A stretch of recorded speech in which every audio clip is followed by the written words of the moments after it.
અમારા કુડાવાળો રોડ કહેવાય, કુડાથી ટેકરવાળો. એની તમે હાલની પોઝિશનમાં જોઈ શકો છો કે 48 કલાક બાદ પણ હજી રોડ હમો નથી કરવામાં આવ્યો. એ સિવાયના ખેડૂતને આ નદી રહીને આખી ફરી વળી રોડ તૂટ્યો અને કહેવાય ને કે ખેતરની પરિસ્થિતિ તળાવ જેવી કરી નાખી.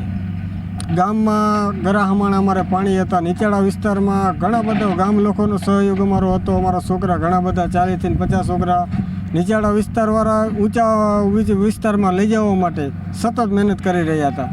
એ સિવાયના અમારે 11 છોકરા જે નદી વિસ્તારમાં ફસાવેલા હતા.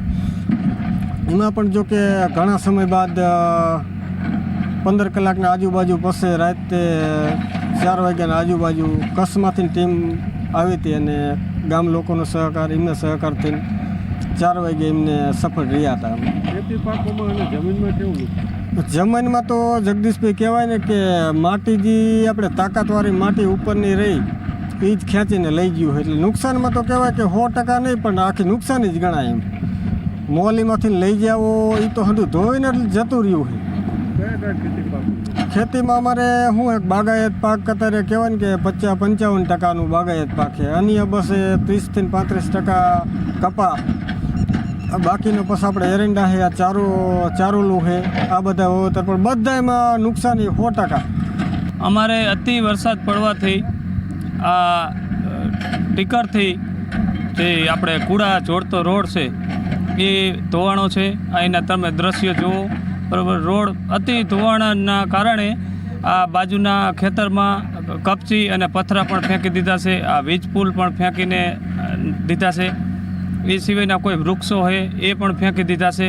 અને આ રોડ ધોવાણો એનો અત્યારે 48 કલાક જેવો સમય થયો છે, છતાં હજી તંત્ર કોઈ આની નોંધ લીધી નથી અને હજી સુધી કંઈ પણ પગલાં લેવામાં આવ્યા નથી.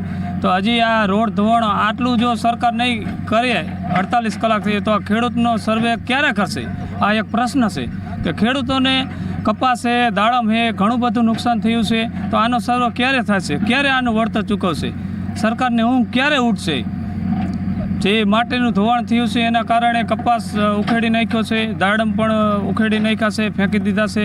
અને જ્યાં ખેતરો હતા અહીંયા ઓકરા અને નદીઓ જેવી હાલત કરી નાખી છે.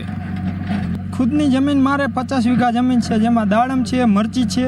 મારે ટપક કરેલી છે, મલ્ચિંગ કરી અને મેં 5 વીઘાની મરચી વાવી હતી. એક પણ છોડવો વાડીમાં રહ્યો નથી, બધું જ તણાઈ ગયું છે. અને મારા દાડમમાં પણ એટલી નુકસાની છે અને કપાસ તો બધો ફેલ થઈ ગયો છે. 20 વીઘાનો કપાસ અને 5 વીઘાની મરચી હતી મારે મલ્ચિંગમાં, એ પણ બધું ધોઈને લઈ ગયું છે નદી.